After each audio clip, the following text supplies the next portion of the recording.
का होगी ये कौन कौन आदमी घूमे लगा एगो थू थू और दूसर का कुकू ये दो आदमी घूमे लगा थू बोले लगा कि गलत बात के भी कटिंग करके सही रास्ता पर लिया देवे वो थू आ कुकुर बुझते मानी लोग कि हम मुसर टोली देखी हुई या मारी लो जमा कोई मुखिया जी देह में बात तो बुरे कुकुर भी न पीने मानी ने देखो 50 टकिया दिन से मार के आप सब दे मार के के उसे वोट ना मांगे अगर मुखिया जी अब ये गांव में नहीं के गांव में रहो वोट बम बम अच्छा ऊपर कहीं देख लो ताश भुजाता तो सर से कोई मुखिया जी हां देखिए फिर तो कोई मुखिया जी देह में बड़ा दर्द हो गई हो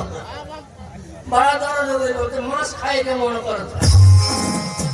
ओ ले ले लो 100 ग्राम चाहे 200 ग्राम खाई लो तबे मानी ले तू ये आदमी घूम ये बात को तो 50 लाख पे आप दे सकते हैं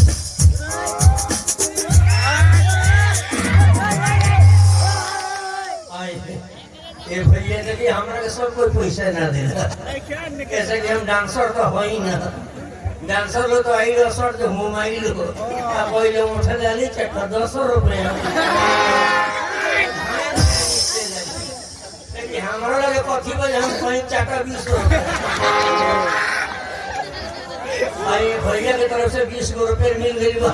हमरा पूरा पार्टी की तरफ से लाख शुक्रिया बा कहल गई बा जे सागर में गागर बहा देला उहे न हिया हो जे अपने जर के दूसरा के मजूर देला उहे न दिया हो यदि चलत में का हाथ सब कोई पकड़ लेला लेकिन जे पकड़ के निभावेला उहे न असली पिया हो आई हमर पूरा पार्टी तरफ से लाख शुक्रिया और धन्यवाद हो ए भैया का हमर नाम है पलस्तर राम हां हमर नाम पलस्तर राम है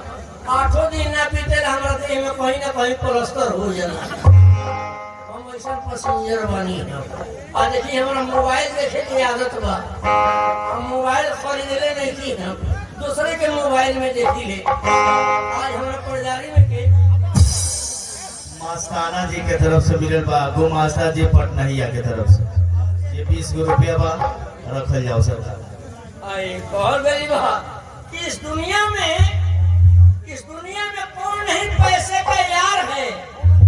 इसे लेने के लिए कौन नहीं तैयार है और देना पड़ जाए तो हर कोई इनकार है धन्यवाद आज ऊपर जारी में क्या भूलवा तो से मोबाइल